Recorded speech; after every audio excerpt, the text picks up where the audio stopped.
హల్లెలూయా. అయితే 127 కీర్తన 2వ వచనంలోకి వెళ్దాం. మీరు వేకువనే లేచి చాలా రాత్రి అయిన తరువాత పనుకోను కష్టాజితమైన ఆహారము తినుచుండుట వ్యర్థమే. తన ప్రియులు నిద్రించుచుండగా ఆయన వారికి ఇచ్చుచున్నాడు. కుమారులు యెహోవా అనుగ్రహించు స్వాస్యము, గర్భఫలము ఆయన ఇచ్చు బహుమానమే. యవన కాలం మందు పుట్టిన కుమారుడు బలవంతుని చేతులు బాణము వంటి వారు, వారితో తన అంబురవు పొది నింపుకున్నవాడు ధన్యుడు. అట్టి వారు సిగ్గుపడక గుమ్మములో తమ విరోధులతో వాదించుదురు. హల్లెలూయా. అయితే ఇక్కడ నేను నిద్రించుచుండగా నా బిడ్డలకు ఇస్తా అన్నాడు. ఏంటది? ఏంటి నిద్రిస్తే నేను ఇస్తాను అన్నాడంటే, శరీరంలో ఇద్దరు మనుషులు ఉంటారు, బాహ్య పురుషుడు, అంతరంగ పురుషుడు. అయితే అంతరంగ పురుషుడికి ఆత్మ అంటే ఆ అంతరంగ పురుషుడికి నేను ఇస్తా అంటాడు. అంటే నువ్వు మౌనంగా ఉండు, మౌనంగా నా కోసం నువ్వు కనిపెట్టుకో, నేను నీకు ఆత్మనిస్తాను అన్నాడు. హల్లెలూయా. అయితే చాలా మంది ఆస్తులు ఇస్తారనో లేకపోతే డబ్బు ఇస్తారన్నది కాదు, కానీ ఇక్కడ పాయింట్, నేను నా ఆత్మను నీపై గుమ్మరిస్తాను, అప్పుడు నీవు అనేక మందికి హెచ్చించే విధంగా ఉంటావు అన్నాడు. అయితే ఒకడు నాకు తోడై ఉంటే, యేసు మనకు తోడై ఉంటే వాడికి ఎదురే ఉంది. ఆకాశమున్నంత ఉన్నతమైన ఎత్తైన దేవుడు మనకు తోడే ఉన్నాడు. అంటే ఒక బలవంతుడు మనకు తోడై ఉంటే మనల్ని ఎదిరించే వాళ్ళు ఉంటారా? ఎవరు ఉంటారా?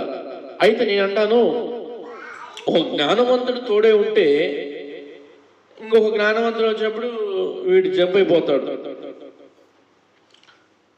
అలాగే ఒకడు తెలివైన వ్యక్తి మనతో ఉంటే వీతను వేరే వ్యక్తి వచ్చినప్పుడు ఈ వ్యక్తి కూడా జంప్ అయిపోతాడు. జ్ఞానం విషయంలో కానీ, బలం విషయం కానీ, తెలివి దాంట్లో విషయంలో కానీ ఒకడు మనకి తోడై ఉంటే మనకు విజయం సాధించగలుగుతాం. అయితే మనకి ఎవడు తోడే ఉండాలంటే, మనకి నమ్మకమైన వాడు మనకి తోడై ఉంటే.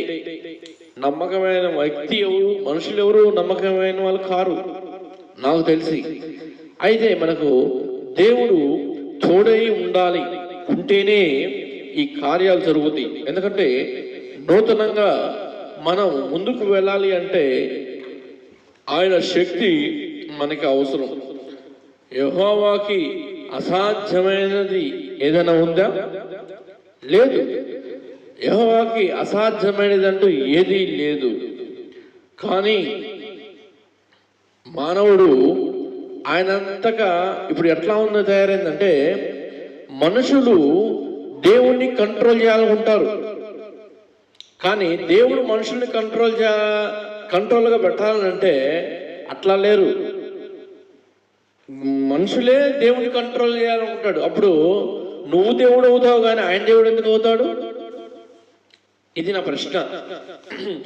దేవుడు నాకు అది ఇవ్వు, ఇది ఇవ్వు, లేకపోతే అంతాస్తి ఇవ్వు, ఇంతాస్తి అనే గొంతమ్మ కోరికలు కాదు. దేవుడు నా మనసులో ఏమనుకుంటున్నాడు, నా పట్ల ప్రణాళిక ఏంటి, నా సిద్ధపాటు ఏంటి, నేను దేవుడికి ఏ విధంగా సహాయపడగలను, ఏ విధంగా ఆయనకి నేను నాకు ఇచ్చిన ఈ జన్మకి ఏమి చేయగలనో అది చేయాలి. అంతేగాని నాకు డబ్బు కావాలి, ఉద్యోగం కావాలి, వ్యాపారం కావాలి అంటాడు. ఒకడు నాకు హద్దులు పెడతాడు దేవుడికి. ఎట్లా అంటే, ఇదిగో నేను ఎంత ప్రేమించా, నువ్వంత ప్రేమించు అంటాడు. నేను ఒక వ్యక్తిని ఒక టైంలో ఫలానా టైంకి నేను అందుతాను అందులో, రెండోసారి మళ్ళీ వెళ్ళాడు అందులో, మూడోసారి ఏమంటాడు తెలుసా, ఇతను తేడా, ఏమంటారు, ఇతను తేడా అందితే ఓకే, అందకపోతే పరిస్థితి ఇలా ఉంటుంది. ఎందుకంటే మనుషులు ప్రేమ ఎట్లా ఉంటుందంటే అవసరాన్ని బట్టి సంగెక్కాలి, లేకపోతే సంగ దిగాలి అంటారు. అట్లా ఉండకూడదు. దేవుడు మనకి తోడే ఉన్నప్పుడు అన్ని సమస్తము మనకు సాధ్యమే. అయితే మీకు ఇంతకుముందు ఆల్రెడీ ఇది విషయం చెప్పే ఉంటాను. రామయ్య సోమయ్య కథలో ఆ రామయ్య అన్నాడు, రామయ్య మీ నాన్న పులి చంపాడు, సింహాన్ని చంపాడు అంటావుగా, మరి సోమయ్య అంటాడంటే అవును నిజమే అంటాడు. అయితే వెంటనే అక్కడ పులి వచ్చింది. వెంటనే పులి రంగాల్నే వెంటనే ఈ వ్యక్తి జంప్ అయిపోతాడు. జంప్ అయిపోయి చెట్టు మీద కూర్చుంటాడు. చెట్టు మీద కూర్చుంటే ఇంకా వాళ్ళ తాత చెప్పింది సామెత ఉందిగా, చూసి అవి చచ్చిపోయాడని చెప్పేసి ఆ జంతువు వెళ్ళిపోయింది. వెళ్ళిపోగానే లే అని చెప్పేసి లేపగానే ఆ వ్యక్తి లేచి ఏం చెప్పింది అంటే, ఏముంది ఇలాంటి పనికి మాలను నమ్మద్దని చెప్పింది అంట. ఎందుకంటే ఈ రోజున మనుషులు కూడా అలాగే తయారయ్యారు. రామయ్య సోమయ్య కథలో అలాగే మనుషులు కూడా ఆ విధంగా మోసం చేయటం అనేది మనిషి లక్షణము కాదు, సాతాను లక్షణం. ఎక్కడ కూడా ఏ బైబిల్లో కూడా మోసం చేయి, దొంగతనం చేయి, అబద్ధం చెప్పు, విచారం చేయమని ఏ బైబిల్ కూడా చేయలేదు. ఎందుకంటే ఇవి చెప్తుంటే వాళ్ళకి అసత్య బోధలాగా ఉంది. ఎందుకంటే వాడు చెడుని ప్రేరేపించి కొన్ని ఉంటాయి, అవి చేస్తే ఇతను మంచిది, ఈ పూజ చేస్తే నీకు ఈ దోషం పోయింది, ఈ దోషం పోయింది అని కొంతమంది అంటూ ఉంటారు. అయితే దోషాలకు పాపాలు ఎట్లా పోతాయి, ఏ విధంగా పోతాయి? అయితే ఒక ఊర్లో పేదరాశి పెద్దమ్మ ఉండేది. ఆమె దగ్గరికి వెళ్ళి కొంతమంది వెళ్ళి, అమ్మ మేము కొన్ని ఊరి నుంచి వస్తున్నాము, మేము పాపాలు కడుక్కోవడానికి నదిలో స్నానానికి వెళ్తున్నాము, కొంచెం ఆహారం పెట్టమంటే ఆహారం పెట్టింది. తినగానే ఒక కాయ ఇచ్చింది, ఒక దోసకాయ లాంటిది ఒక కాయ ఇచ్చి, నువ్వు ఏ నదిలో అయితే మునుగుతున్నావో దీన్ని కూడా ముంచుకొని తీసుకుంటారా అంటది. సరే అని తీసుకెళ్తాడు, అన్ని నదిలో ముంచుతాడు, అయిపోయింది. అమ్మాయిది కొని వచ్చిన కాయ అని చెప్పగానే వెంటనే ఆ కాయ తీసుకొని కూర వండిద్ది, వాళ్ళు వండి పెట్టిద్ది. వెంటనే ఆ వ్యక్తి అంటాడు, ఇంత చేతి కూర పెట్టడానికి నీకు ఎట్లా మనసు ఒప్పింది అని వాడు భయంకరంగా అరుస్తూ ఉంటే, నువ్వేగా చెప్పింది నదిలో మునిగితే పాపాలు పోతాయని, ఆఫ్టర్ ఆల్ నా కాయలో పాపం పోలా, ఆ కాయలో చేదు పోలా, నీ పాపం ఎట్లా పోయింది అనగానే వాళ్ళకి సౌండ్ లేదు. ఎందుకంటే ఇంకో విషయం కూడా మీకు చెప్తాను. పాపం ఇప్పుడు ఒక వ్యక్తి దొంగతనం చేశాడు. 7 ఆడపిల్లలు ఆ ఇంట్లో, భర్త భార్య 7 ఆడపిల్లలు, 9 మంది మొత్తం. అయితే ఆ వ్యక్తికి, రైతుకి ఒకే ఒక ఎకరం పొలం ఉంది. ఆ పొలం అమ్మి ఆ ₹1,00,000 బీరువాలు పెట్టాడు పెళ్లి చేయడానికి. అయితే వాళ్ళ టైం బ్యాడ్ ఏంటంటే అదే రాత్రి రోజు దొంగ వచ్చి ఆ ₹1,00,000 పట్టకపోయాడు. తెల్లవారు చూస్తే బీరువాలో ఆ ₹1,00,000 లేవు, పోయినాయి. వెంటనే ఇంకా బోరుమని ఏడ్చుకుంటున్నారు, బాధపడుతున్నారు, దుఃఖపడుతున్నారు. అయ్యో అయ్యో ఏం చేయాలి ఈ పరిస్థితి, 7 ఆడపిల్లలు కన్నాను, మరి వీళ్ళకి ఎట్లా పెళ్లి చేయాలి, వీళ్ళకి పోషణ ఏంటి, వీళ్ళ ఆహారం ఏంటి, వీళ్ళని ఎట్లా అనేది అర్థం కాక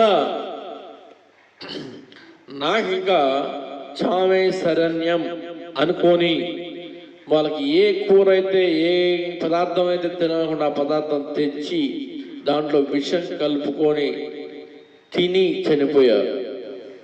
ఇప్పుడు ఆ దొంగోడు ఏం చేశాడంటే, వాటి దగ్గరికి వెళ్దాం. ఇప్పుడు ₹1,00,000 వచ్చినాయి.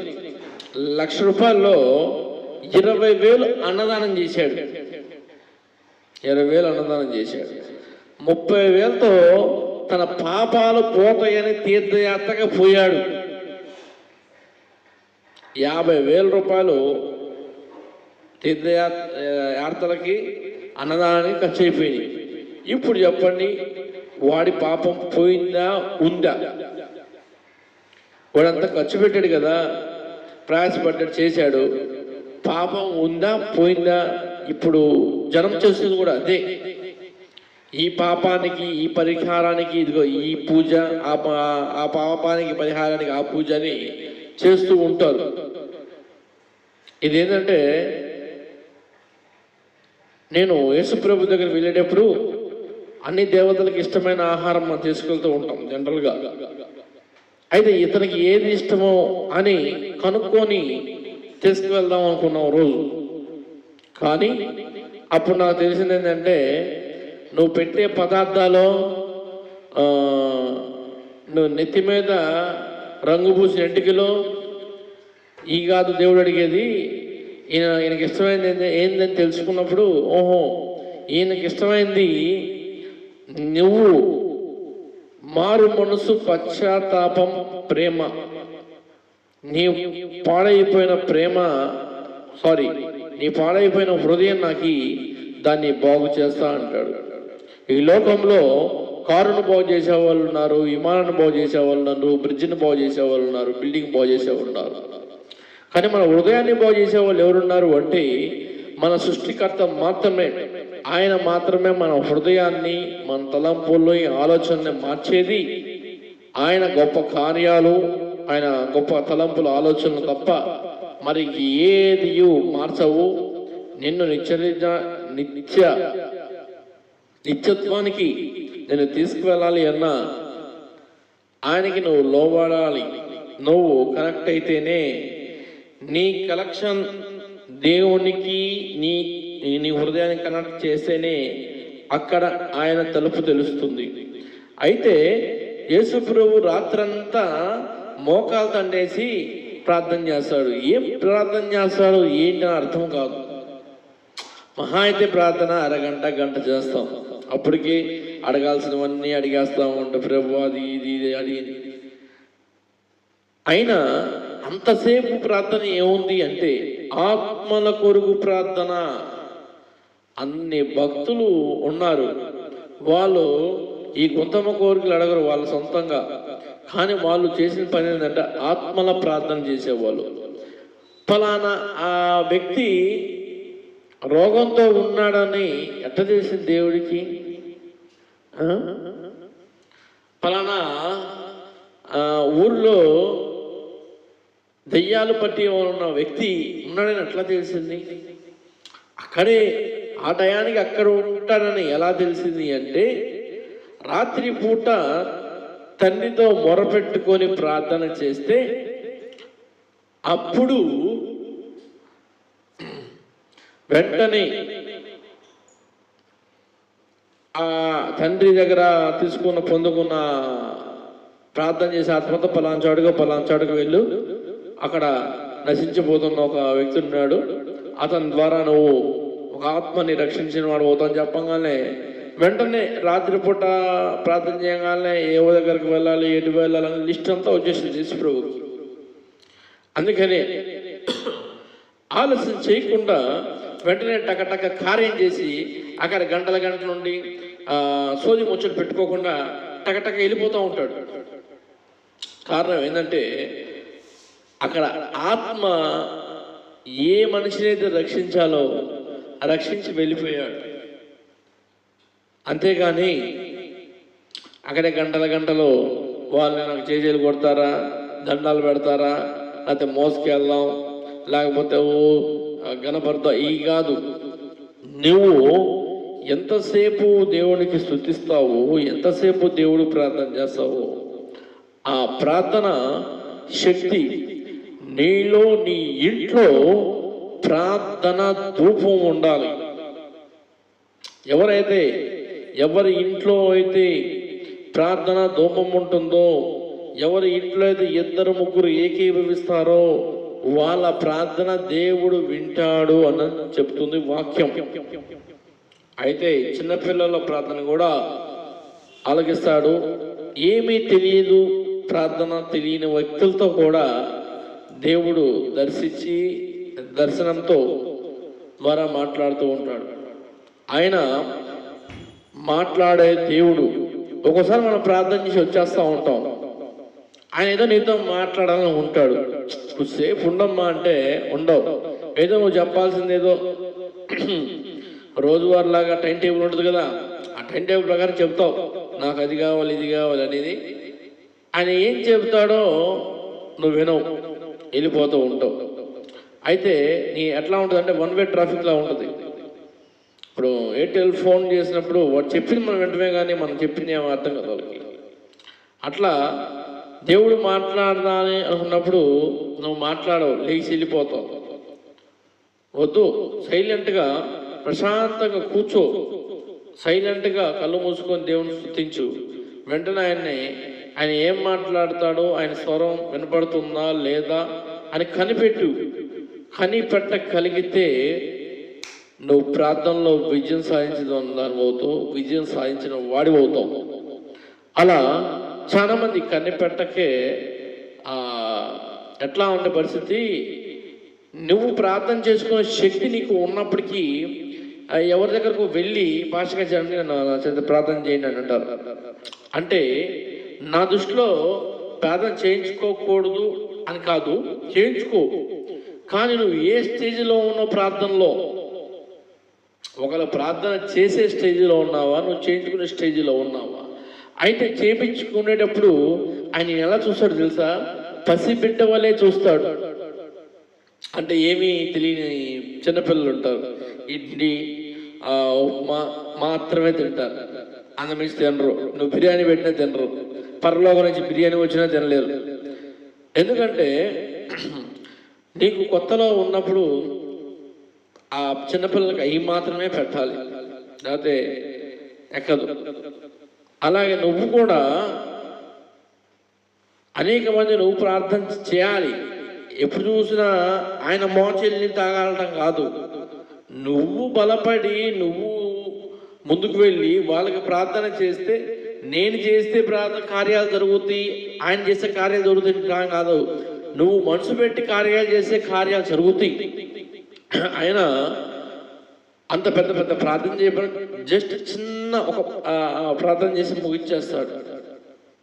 అయితే నీకు బాధ కష్టం వచ్చినప్పుడు నువ్వు కన్నీళ్ళు పెట్టి దేవా తండ్రి అని వేదన పడి ఏడుస్తూ నువ్వు ప్రార్థన చేస్తావే, అది ఇంకా పవర్ఫుల్గా ఉంటుంది. వాళ్ళు చేసినప్పటికీ నీ ప్రార్థన ఇంకా ఎక్కువ దేవుడు వెంట నీ కన్నీళ్ళు, నీ వేదన, ఆవేదన, బాధ ఇంకా చూస్తాడు.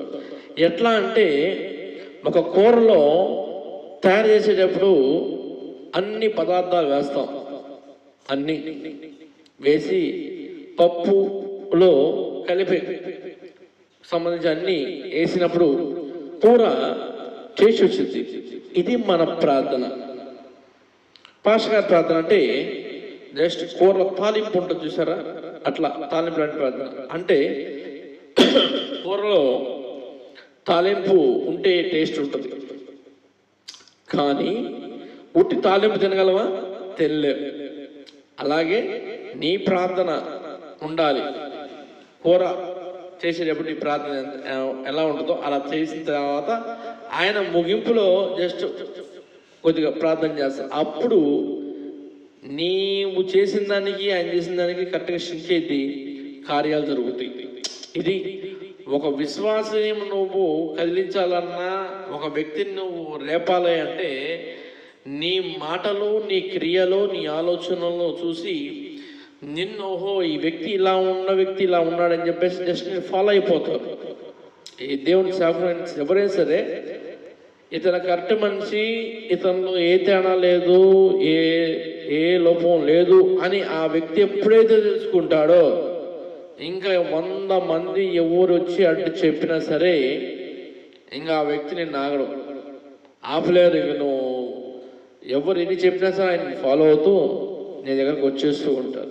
ఎందుకంటే ఆ వ్యక్తి నిన్ను నమ్మాడు, విశ్వసించాడు, విశ్వాసంతో కార్యాలు పొందుకోవాలని వస్తూ ఉంటాడు. ఎందుకంటే ఆ కార్యాలు పొందుకోవాలంటే ముందల మన విశ్వాసము, మన క్రియ, మన తలంపులు ఎట్లా ఉన్నాయి అని ఒక వ్యక్తి పరిశోధిస్తాడు. అయితే యేసు ప్రభువు కూడా పరిశోధించాడు అనే విషయం తెలుసా? ఒక గుడ్డివాడిని విషయంలో కూడా పరిశోధించాడు. అయితే నీ కళ్ళు ఎలా వచ్చినాయి, నీ పరిస్థితి ఏంటి అనేది ఒక ఆ సబ్జెక్ట్లోకి వెళ్తే మళ్ళీ ఒక హాఫ్ అన్ అవర్ పట్టింది. ఎందుకంటే ఆల్రెడీ ఈ గుడ్డివాడిని ఎట్లా స్వస్థపరిచాడో కూడా డీటెయిల్గా నేను యూట్యూబ్లో అప్లోడ్ చేయడం జరిగింది. చాలా డీటెయిల్. ఎవర్రా మీరు పరిశీలు, అరే నేనేదో కళ్ళు లేక ఈ లోకం నేను చూడలేకపోతే ఆయన జాలిపడి దయతో కృపతో నన్ను స్వస్థపరిస్తే నన్ను గుట్టిపోయిన నన్ను ఎట్ట స్వస్థపరిచా, పుట్టుకుతో ఉన్నా ముందున్నా మా తల్లిదండ్రులు పూర్వీకులు పిలిపించి వాళ్ళని పిలిపించి మాట్లాడుతున్నాం. అరే మీకేమైనా జ్ఞానం ఉందా, బుద్ధి ఉందరా? కనీసం నన్ను నడి రోడ్డు మీద నిలబెట్టి ఈ సమాధానం ఏంట్రా? యేసు మమ్మల్ని కళ్ళు తెరిచాడు, యేసు ఏదో రాశాడు, పూశాడు, కళ్ళు వచ్చినాయి, ఇవన్నీ చెప్తాడంటే దేవుడు ఇచ్చాడు, కళ్ళు ఇచ్చాడు అని చెప్పు.